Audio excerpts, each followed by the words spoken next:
السبانخ مفيدة جدا، دي كلها حديد. جملة اتقالت لنا كتير واحنا صغيرين.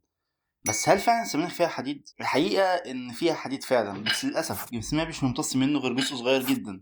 ثانية، يعني باباي كان بيضحك علينا؟ مفيش عضلات بتطلع لنا بياكل سبانخ؟ يعني ده كله كده؟ نرجع تاني لموضوعنا. الحديد اللي في الأكل نوعين، نوع موجود في اللحوم اسمه هيم وده جسمنا بيمتصه بسهولة، ونوع تاني اسمه نون هيم وده اللي في النباتات وده جسمنا بيلاقي صعوبة كبيرة جدا في امتصاصه. بس ممكن نحاول نزود امتصاصه شوية عن طريق ان احنا نضيف ليه فيتامين سي، زي اللي احنا نحط على الأكل بتاعنا ليمون مثلا. بس السبانخ فيها مشكلة كمان للأسف، إنها مليانة بحاجة اسمها أوكزاليت، ودي للأسف بتمسك في الحديد أكتر وبتخليه أصعب في امتصاصه. يعني نقدر نقول السبانخ مش مفيدة؟